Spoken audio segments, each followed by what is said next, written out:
All right, so today is the DoK Town Hall. So thanks again for attending. Today we have our speakers, Daniel Dowler, who will get started in just a bit. He's going to be talking about open source feature stores for enterprise MLOps. So just want to, as always, do a few community announcements. So thank you to community sponsors, EDB, for being our community platinum sponsor. Appreciate that sponsorship allows us to do these live streams and other events. So thank you very much. Yeah, I just wanted to highlight that DoK Day happened in London earlier in April. So thanks to all the speakers, the sponsors, and everybody that attended, and especially thank you to our sponsors, EDB again and Prefect, for being our event sponsors. I also want to give a special thank you to Jonathan Battiato and Lori LaRusso, one of our DoK ambassadors and DoK SIG co-chairs, for hosting the event because I wasn't able to be there. So really appreciate that. Once we have the talks available from CNCF, we'll of course post those in the DoK Slack. So if you weren't able to attend live, you can watch all of those talks. So those will be available to you.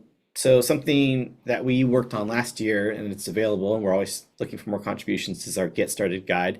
So you can check that out by scanning the QR code. That's on GitHub. It's the project was meant to be a way for people who are just new to running data workloads on Kubernetes. Maybe you feel a little overwhelmed and not know where to start. Well, we created a guide for that. So also we're actively accepting contributions because it's meant to be a living document. So if people have ideas they want, they think will be useful for somebody getting started, you can submit a pull request and we'll check it out and hopefully add it to the guide. So thank you to all the contributors for that as well. Also, something we put out towards the end of the year was the DoK report, which is still available to check that out. Give some insights on the trends and maybe some of the things coming up in the future in the DoK landscape. We're working on the 2025 survey for the 2025 report, so look out for that. So we have a couple upcoming events. So we're trying something new with our DoK SIG meetings. So if you haven't attended those before, those are our meetings to talk about solutions to problems or in the DoK space, and it's a community discussion. So we're also trying to implement these SIG Spark Talks, which are lightning talks at the beginning of those meetings to sort of spark conversation. So check that out on May 6th. That'll be the first one where we have a Spark Talk. And yeah, come to that. And then in a month from now, the May DoK Town Hall will be featuring the guys from Intuit, who'll be talking about NumaFlow, so simplifying event processing at scale. Check that out. They spoke last year, and it was a great talk. You can go to the Meetup page. You just look up Data on Kubernetes on Meetup, or you can scan that QR code. That'll take you to our Meetup page where you can register for that event. And then lastly, if you're interested in getting involved in the community, you can scan the QR code on the left. If you're interested in becoming a sponsor, scan the QR code on the right. We're always welcoming either one of those. Cool, I'm gonna stop sharing my screen. Before I hand things over to Daniel, just if you have questions, feel free to add them in the chat and I will pass them along to Daniel. And he will answer them if he can. Otherwise, might wait till the end, but if they're pertinent, I'll let him know. So without further ado, I'll hand things over to Daniel. Okay, awesome. Thank you, Paul. Yeah. I'll go ahead and share my screen.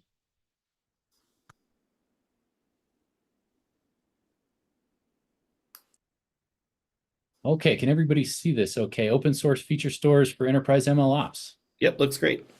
Awesome. I'll go ahead and get started then. Okay. We've got a lot of slides to get through.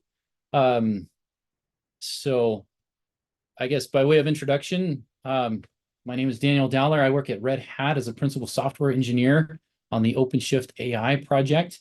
Last year, I spent a lot of time developing on Feast, which is a feature store, open source feature store platform technology, which is what we're going to talk about today. This year, I've actually spent more time on Kubeflow pipelines, and so I've kind of moved around a little bit, but yeah, definitely very interested in advancing AI on Kubernetes, and I've done a number of years of consulting in AI/ML, I also worked as a data scientist for a healthcare messaging company. And so I spent most of my career in AI and ML over the years. I have a master's degree in mathematics from BYU, and then also a master's degree in information and data science from UC Berkeley. I actually live in Orem, Utah. So if those of you who came out to KubeCon a few months ago, KubeCon North America, that is, not the European one, but the one before that, that was in Salt Lake. I live in the valley that's south of Salt Lake in Utah Valley, as you can see pictured there, with Utah Lake in the background, and then mountains on both sides. And so I get to kind of play in that space, and I do love the outdoors a lot. I also like working with plants, so I have a number of indoor plants, and I have some like fruit trees and berry bushes outside that I take care of as well. So that's a little bit about me. Let's go ahead and jump into the agenda for today. So we've already done the introduction, gonna talk about relationship between ML and software engineering just a little bit to set the scene. Then I'll jump into features in AI and ML. Then Feast role as a feature platform.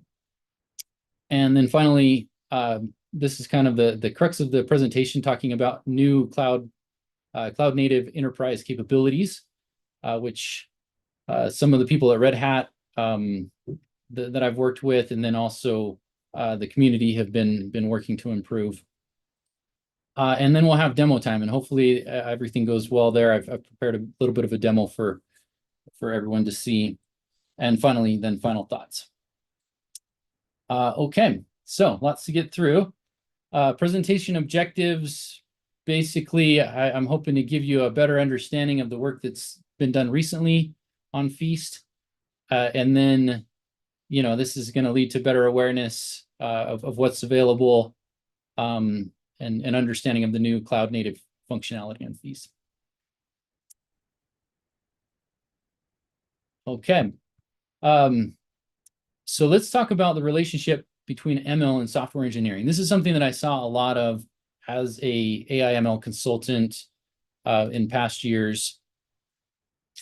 So ML and software engineering, machine learning is like an asteroid, and software engineering is like Jupiter. What do I mean by this? So machine learning by itself kind of hurtles through space. Sometimes people don't even know where it is. Some say it's going to lead to new discoveries, and others say it's going to end in a fiery disaster. So that's kind of how machine learning is viewed sometimes in industry. And then software engineering, on the other hand, is what builds and runs the technical world. It is like the gravitational center of technology. And so sometimes software engineering has this huge gravitational pull that makes it hard for ML to function. And so there's this kind of interesting dynamic between the two. They can work together, and when they do, it turns out to be a beautiful thing. And so the way that this usually functions is ML has the freedom to move and crucially to do experiments, to be able to turn those into viable models, which software engineering can integrate into their applications. And one of the reasons that this balance is so hard, I actually pulled this quote from a really popular blog post done by Uber back in 2017, where they talked about their own work with features. And so I'll go ahead and read this. So before arriving at the ideal model for a given use case, it is not uncommon to train hundreds of models that do not make the cut. Though not ultimately used in production, the performance of these models guides engineers towards the model configuration that results in the best model performance. So a lot of the code that ML engineers write is what people might call like throwaway code, but it's really not throwaway code. It's not production code either, but it's experimentation code. So as opposed to software engineering, where most of the code is to write software, to build software, machine learning has a lot of experimentation that goes into it, so that they can take that final model code at the end and pass it on to become part of the application. And so as long as machine learning is able to have this experimentation and not get too far away from software engineering, then we have this nice orbit. And Feast and other applications like it, ML operations applications, really help to kind of keep this equilibrium and make it easy for machine learning and software engineering to work together. So let's go ahead and talk about features in AI and ML. So they're the foundation. You're going to see here, I've got a few different analogies. This is, I guess, welcome to my brain and how I think about things. But I see features as, or I see raw data as kind of a pile of puzzle pieces, and then ML features as a puzzle that's put together.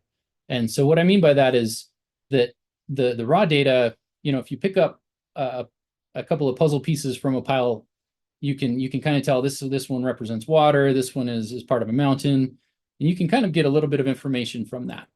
But it's not until you organize it that you really start to see like patterns in the data, and you start to see a bigger picture. And so the puzzle on the right, we can see that this is mountains. We can see there's a lake in the middle. And this represents kind of the progression that's needed.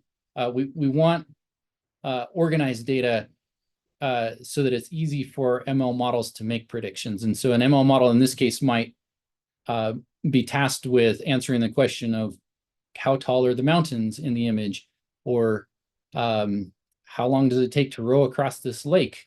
What's the temperature? And if the ML model was to look at the raw data, the pile of puzzle pieces, it would be hard to make those to answer those questions. But looking at the ML features, it's easier to make predictions. The answer isn't necessarily there, but it's easier to see the patterns and make a prediction. Okay, so features are inputs to ML models. We have lots of data in any modern enterprise. So we have transactional data, customer preferences, product data, and there's tons of different databases and data sources.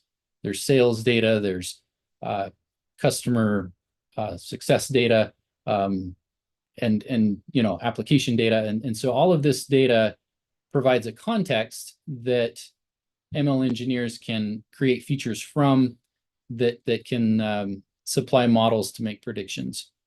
So this is kind of what the flow looks like. So we've been talking kind of in abstract. So what are features in terms of a table? So features are prepared data that help ML models understand patterns. With this example that we have here, presumably we're trying to predict fraud. So maybe something like credit card fraud. And so we have a transaction ID, which is just, it helps us keep track of things. But then in the middle here, we have these two features, in a foreign country and size compared to average transaction. And this contextual data is meant to help the model understand patterns. Presumably here we've got a transaction that was 21 times the average size, and then it was also in a foreign country. And so this is saying that in this specific case, this was fraud. There may be some sort of a pattern in this data. And in a typical fraud model, there are hundreds of other features as well. And so all of those can come together. The model can train on those features and try to recognize patterns that it can use, so that later on it can predict whether a transaction is fraudulent or not. Okay. So managing features in real life is really a challenge because the data is always changing. There are huge differences between the training and serving operational needs. So in training, you're like ingesting huge data sets, whereas in serving, you're just taking data as requests, and you have to answer questions from customers with low latency. And so the needs in training and serving are very different. There's new use cases that pop up. Models need relative point in time data. And so this is something that's important, because when you're training a model, you need to know how a record of data existed at a point in time without looking ahead into the future. And so, a lot of times data in databases gets updated. We don't want the model to be able to cheat on making its predictions. Data is processed in different times and in different ways. We'll see kind of an example of that in just a second here. I've got this quote also from the popular blog article by Uber Eats. So finding good features is often the hardest part of machine learning. We talk a lot about how it's the model, but the Uber Eats here is saying that often the hardest part is finding good features. And we have found that building and managing data pipelines is typically one of the most costly pieces of complete machine learning solutions. So that just underscores the challenge and how important it is to be able to manage features in a production environment. Okay. So I figured, since we're talking about this blog article, let's talk a little bit about the Uber Eats use case. Basically, Uber Eats is a application where you can order food from a restaurant, and then they deliver it to your home or business. And as part of that, Uber Eats gives you a prediction of how long it's going to take for your food to arrive. And so there's an underlying ML model that helps with that. So to be able to make that happen, the ML model needs contextual information that comes from a number of different sources. So one is from the request itself. So the customer says, hey, I need this order. And so we have the time of day, we have the location of the restaurant, plus the customer's location as well. And then we have calculated values.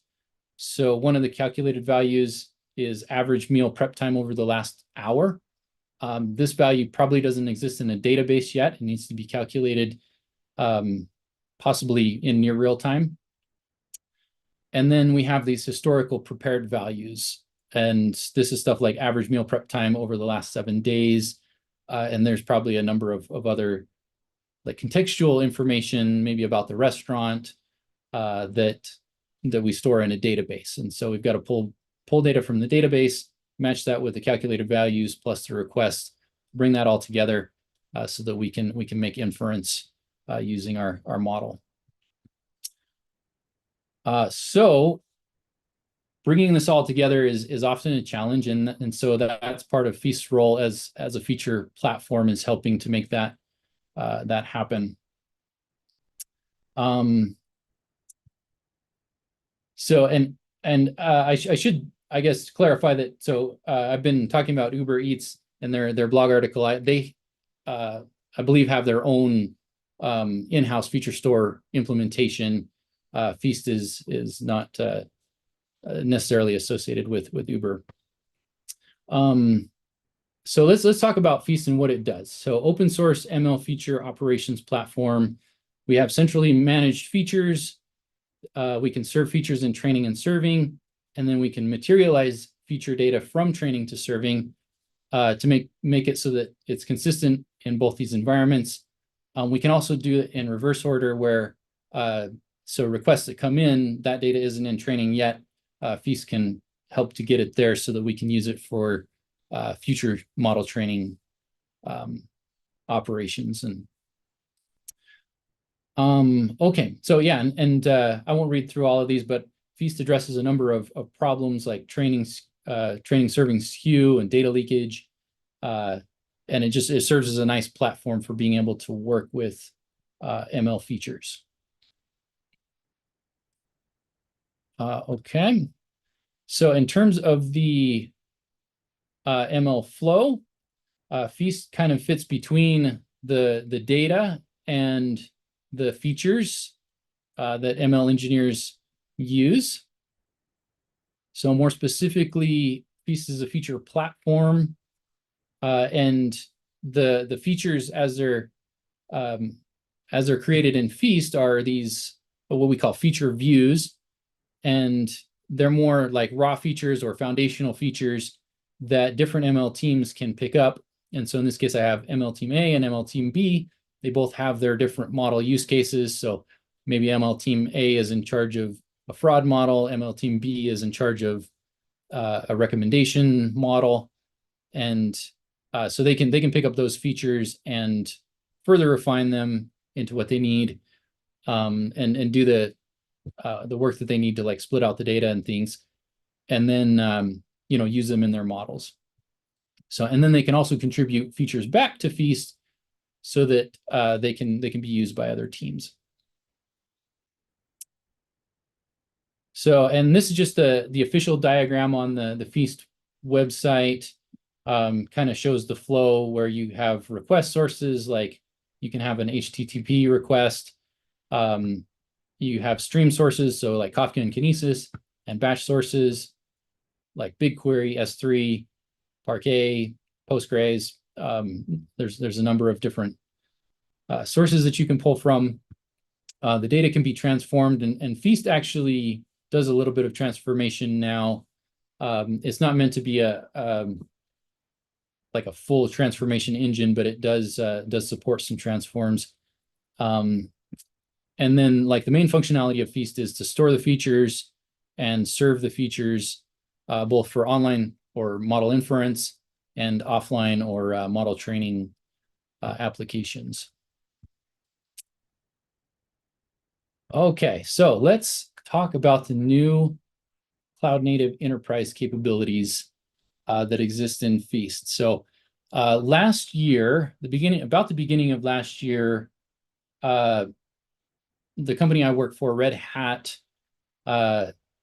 picked up Feast and became a maintainer, and really had these goals to improve Feast as both cloud native and enterprise ready. And so that work is still ongoing. There's a lot of work being done, and I think it's great that we're able to talk about it today.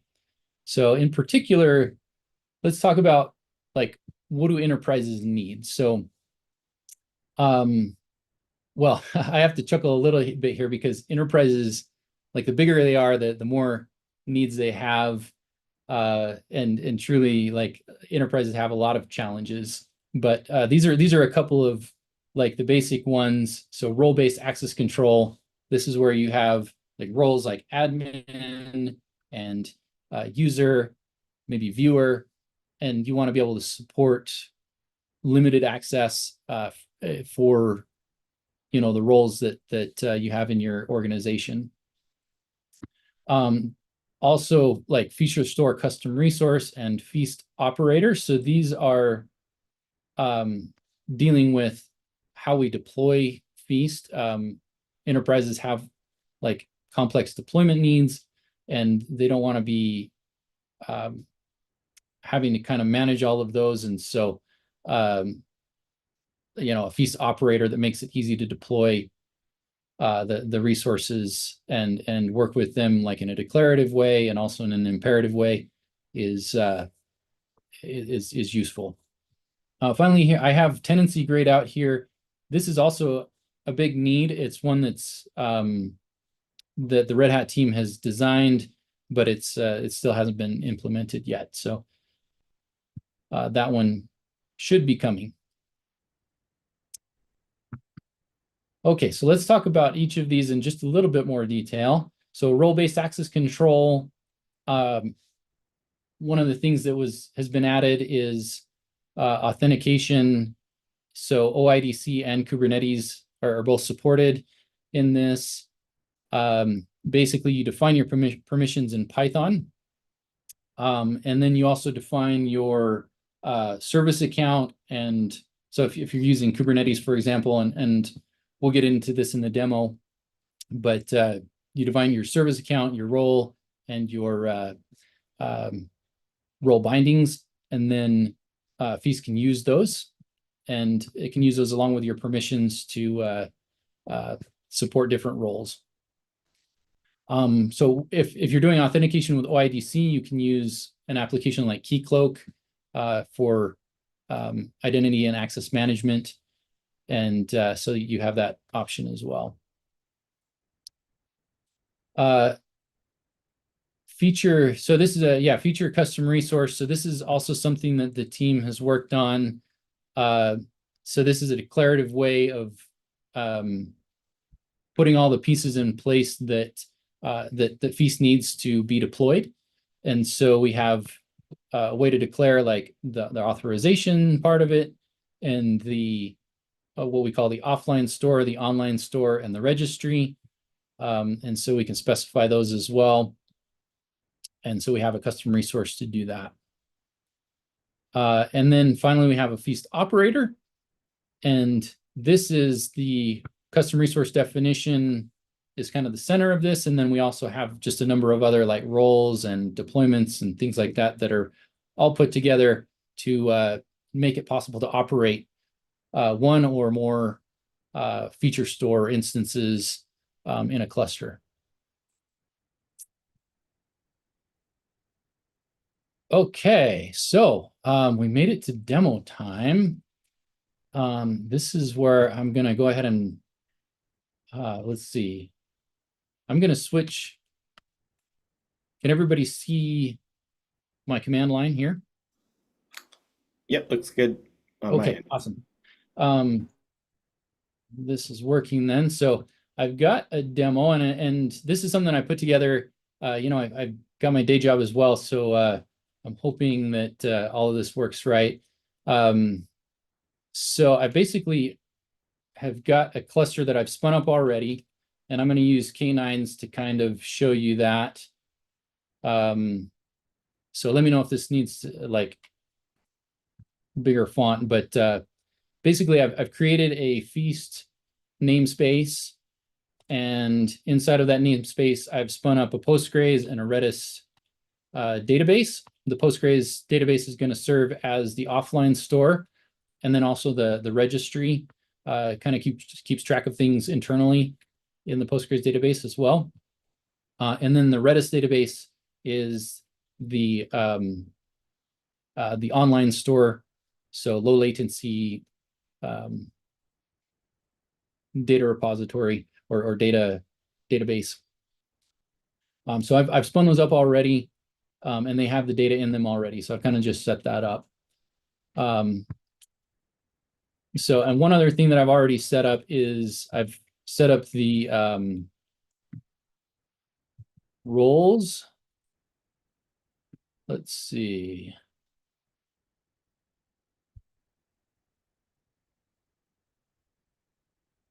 And service accounts. So I think if I look at service accounts, so I've got a Feast admin service account, unauthorized user, and Feast user service account.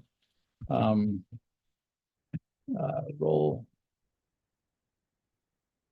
So Feast admin role binding, Feast user role binding. So I've set up some of those already. Okay.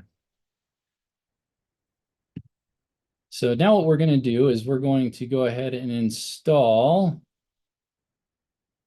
the Feast operator. And I can do that with just a kubectl command. Apply. And so this is going to create a Feast operator namespace and then a bunch of roles. The operator has to use cluster roles because it's going to be spinning up different instances of feature stores. And so, yeah, some of that has to have access at the cluster level. So that just created our operator, which if I go in here now to the namespace, I can see that I've got Feast operator system, Feast operator controller manager.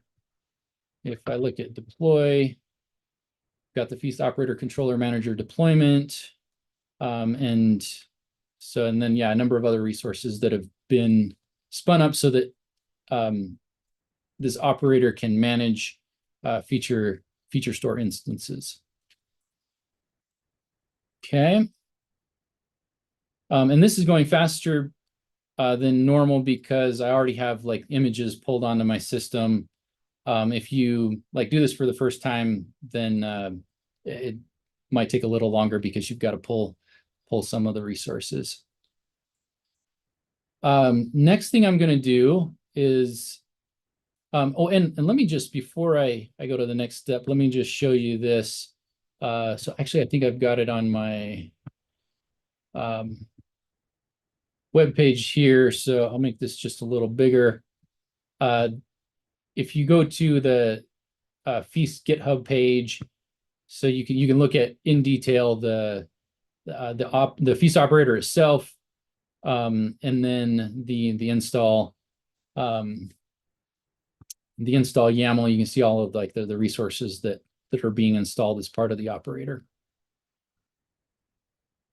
So let's go back then, and now we're actually going to install the custom resource. And so if I look at this, basically what we're doing is installing a secret that's going to tell the custom resource like where the data lives. So we have a Redis database, a Postgres database, and then the SQL is actually also a Postgres database. This is for the registry.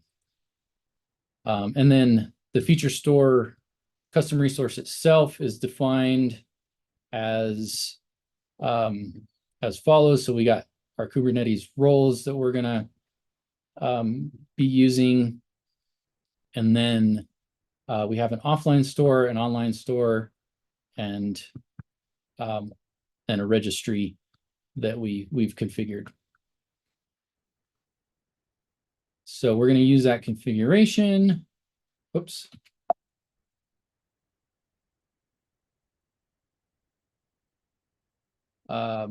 And got to get my command here.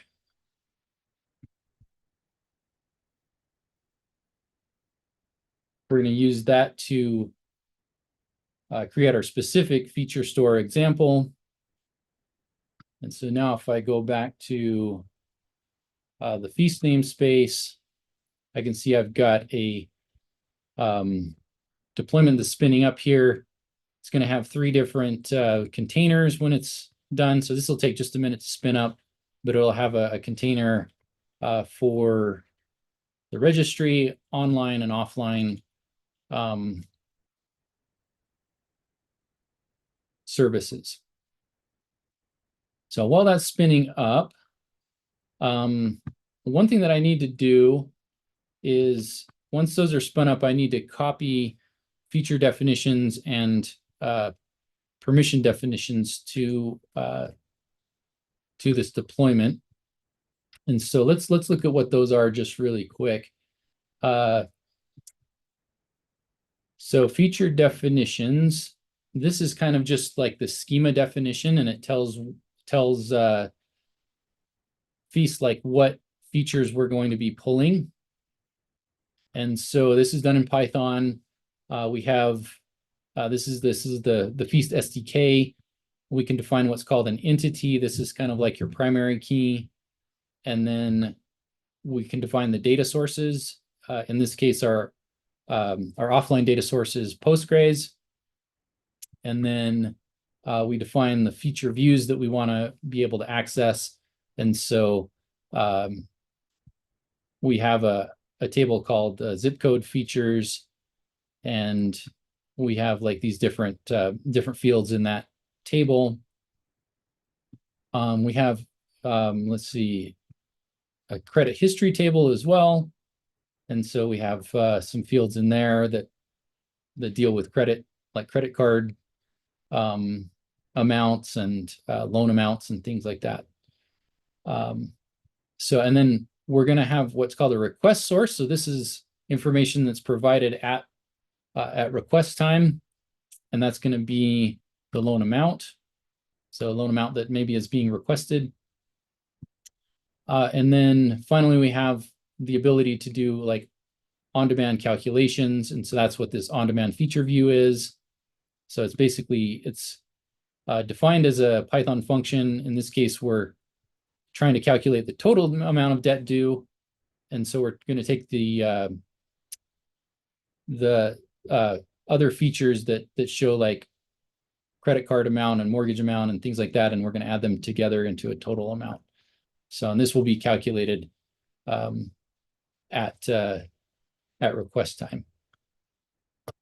Okay, so and then we also have the permissions that we're going to define. So we have a user permission and an admin permission. So the user has like a user role. This is the like Kubernetes role that we've set up. And you know, so it's a little more limited. The admin role is has more actions associated with it. Okay, so both of these we need to actually copy over. So this should be running now, which it is. So that's good to see. So, and basically what I need to do, you can see my demo is a little raw here, not quite production worthy yet, but we'll get through this. So what I need to do is just copy this pod name and should be able to copy this over. And then we'll do the same with the permissions.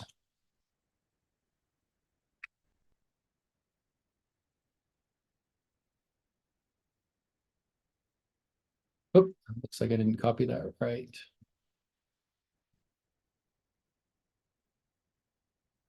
Sorry. 1 second.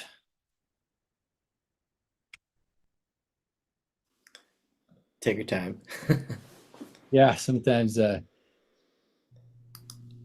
takes a minute to figure everything out. So, and one kind of cool thing here is that these, so I just copied over the permissions definition and the feature definitions.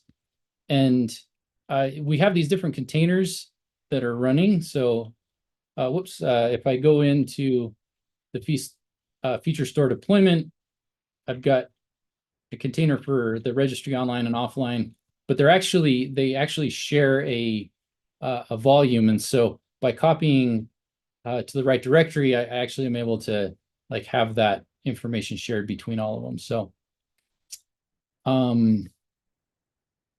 let's go ahead and do a shell into the online container. And then I'm going to run a feast apply here. So, and actually let's just do an ls, make sure that our feature definitions and permissions are there. We have the feature store YAML, which was actually copied in at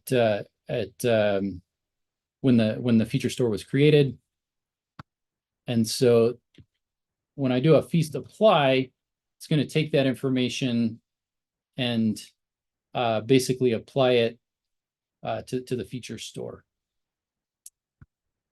This also can take just a little bit of time to run. I probably should have given so this is a local cluster that I'm running on my laptop. I probably should have given it a little more CPU, but it is what it is. So let's see, while that's running, okay, yeah, my next step is just to show some commands. So this should complete pretty quickly. Okay, so now that we've got our feature store configuration applied, we can probably run some commands. And so one of the first commands that I like to run is just project list, and just to make sure that my project comes back and I can see it.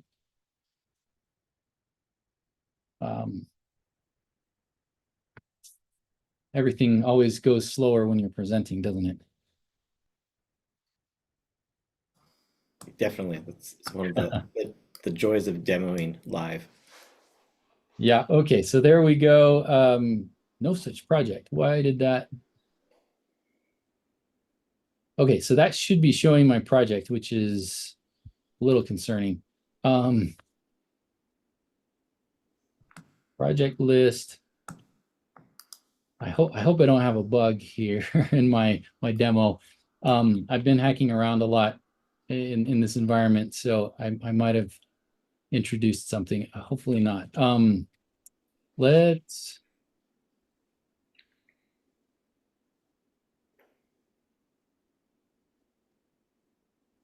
Let's do permissions list and see if that comes back.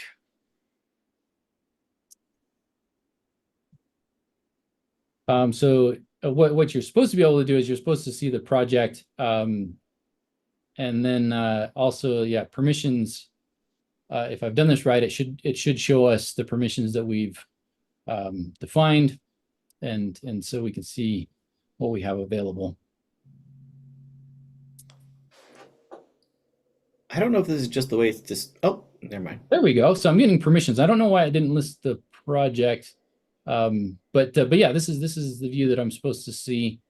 So you see, like, I've got an admin permission, a user permission, and you can kind of see like what that's associated with in the types, and then also like what actions in particular are associated with it as well as the like role that these permissions are associated with. So you get kind of some nice information there. So, and then there's a lot of other commands for the feast CLI. And so if you do feast help, you can kind of get an output that shows you the usage for the feast CLI. There's definitely lots of different commands that you can run there. So while that's coming back, one command that I want to run is the materialize command. So I'm just going to copy that. So yeah, you can see there's quite a bit of functionality in the feast CLI for interacting with the feature store and doing things with features as well. So, and one of those commands is the feast materialize command, which is the command responsible for moving data from the offline store to the online store. And so typically what we do when we do that is, like, the offline store has like tons and tons of data, which we don't necessarily need in inference. And so we usually just materialize a subset of that over that's needed in the online store. So, and I'm going to actually bump this month back one so we can get a little bit more new data in. And so basically this is materializing between the start date and the end date that I've specified, bringing that data into, so from the Postgres database to the Redis database. And yeah, while I'm doing this, Paul, are there any questions that have come up? Not yet, but Okay. I have a couple for the end, but not right now. Okay, awesome. Well, that's a good reminder. If anybody else, if you have questions, don't be shy. Daniel is ready to answer them. Yeah, you bet. You bet. Awesome. Yeah, we're getting closer to the end of the demo here. So then, yeah, we can definitely have question time as well at that time. So we can see, yeah, credit history here is pulling in data. I ran this a couple of times before, so I think it's already pulled in some of the data. But yeah, so we have this data that's been materialized over, and we haven't had to mess with like any kind of infrastructure, or we haven't had to like write our own ad hoc code or anything. We've been able to just have that data transferred for us, and so that's one of the nice functionalities that Feast provides. Okay, so I think that's most of what I wanted to show on the feature store side. Let's see. I definitely want to save time for questions as well. So I think what I want to do right now is I just want to mention, like, there's obviously a lot to this. Feast is still being developed. I don't feel like it's extremely polished as an enterprise product yet, and so there's a lot of work to do. If you are interested in like getting involved in that work, I know the Feast community would be very happy to have your help, your comments on it, and so you can look at the Feast GitHub webpage. There's information on how to get involved there in the community. If you look at the README, there's a Feast Slack channel, and so there's a few different ways to get involved. And the Feast website itself, there's been quite a bit of development. We do have some examples, and so I've gone over a little bit of the functionality in the limited time here in the demo. But if you want to learn more about like the operator, you go into the examples on the GitHub webpage. There's a few different ones on the operator. So operator quick start, operator RBAC. We have RBAC local, RBAC remote demo. So you can see that the Feast team has been really active in adding kind of new functionality. There's actually even a new RAG demo as well, and Raw AI quick start. So we're adding lots of new functionality around the Kubernetes and cloud native space, and so we've got demos there. Some of these demos I think are a little bit raw. There's not a lot of text behind them and stuff. So if you see stuff in them that doesn't make sense, I think that's a great opportunity to like reach out to the Feast community and see what needs to be added.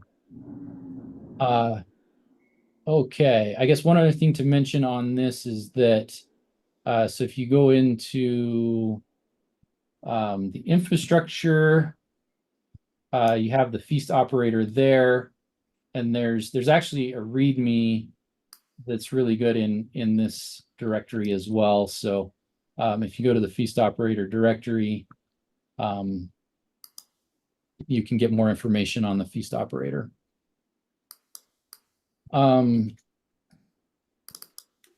Okay, I think that's basically what I wanted to share there. So there's one question here from Yep. Sharon that said, I think he used the command feast project list. I'm wondering if it should have been feast projects list with that S. That's probably what it was. That's the type of thing that happens when you're presenting. Let's try it and see.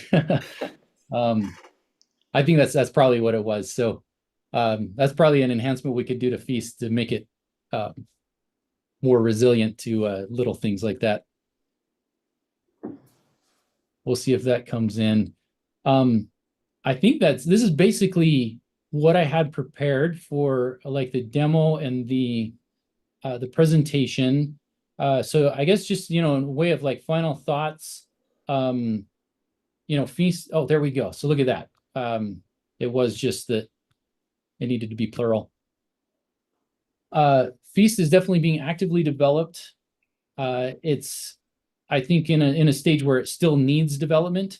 There's still a lot that can be done to make it easier to use, in particular, and also to add more capability in terms of like the cloud native side of things. And so some of that work is being done this year.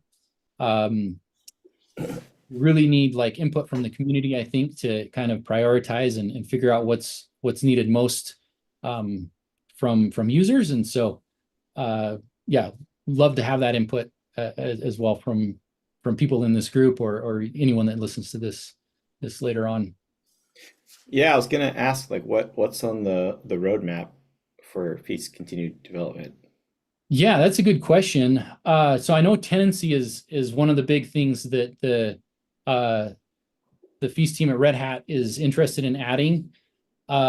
There's also an interest in getting Feast more integrated with like other MLOps tools. So Feast is proposed to be part of the Kubeflow ecosystem. It's kind of had some interaction there in the past, and so there's kind of renewed interest in that, which is kind of actively being discussed right now by the Kubeflow community. There's also there's definitely interest in developing Feast more to be able to serve features in the Gen AI space. And so there's already work that's been done on that with RAG, but I think there's like tons of opportunity there to make Feast more relevant for like serving in Gen AI use cases. There's been some work on the transformation side, and I think there's still interest in developing that as well. And then I think finally, so the Red Hat team is definitely interested in making Feast more available within Row AI, so Red Hat OpenShift AI as a product, and so that's also something that's on our roadmap. And this is coming from me. This is not official announcements or anything. This is just like my take on it. So take that with a grain of salt. Sure. Yeah, I appreciate that. And forgive me if you already basically covered this, but if you were to say like what are like the major pain points in AI ML development that are you to say Feast like a feature store like Feast is solving? Yeah, good question. So like we talked about how difficult it is to work with features. They're coming from like different places at different times. So you've got request data, you've got data in various databases, and then you add to that the complexity of working with features in a training environment versus working with features in a serving environment. So in training, you are ingesting like large amounts of data to train a model, and that's usually done like far away from the customer. Customers don't have access to that environment, and most people don't. And then serving is the environment where you're doing production, like inference and answering requests to do predictions. That's typically very low latency. So Feast really helps like with kind of orchestrating the transfer of features between those environments. It's really kind of important that the statistical properties of the data stay the same. If they don't, then the model can like be trying to predict on things that it doesn't really recognize.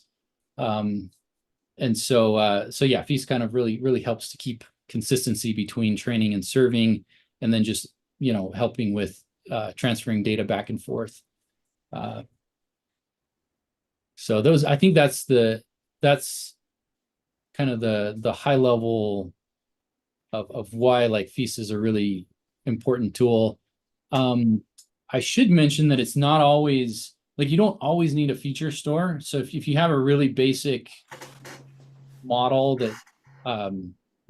that's just doing like batch training, you might not need a feature store for that.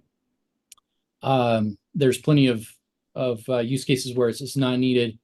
On the other hand, if you have a use case like fraud detection or some sort of transactional use case where you need to make predictions quickly and the data is coming from lots of different places, some of it's streaming in, then like a feature store is like almost critical in those use cases and can really like make it possible for you to provide predictions in a timely manner. All right, great. Well, if anybody has any more questions, now is the time. I'll give it a couple more seconds here, see if anybody has Yeah, any other questions, please feel free to ask. Yeah, and while you're thinking about that, like I really appreciate the time. It's been awesome to be able to present on this, like the new things that we developed with Feast. yeah, I really appreciate you taking the time to put this presentation together and speak to us today. If people want to like reach out, if they see this video, are you available? Like, where can they find you? That's a good question. So I am on LinkedIn. And I know that so Paul mentioned to me the Data on Kubernetes Slack channel earlier, and so I'm not a part of that, but I will be joining it. I am on the like Cloud Native Foundation Slack channel as well, so you can find me there. So I guess we can figure out. I'd be happy to share these slides as well, so we can figure out how to do that. Yeah, that'd be great. I can add it to the description in YouTube. Awesome. Cool.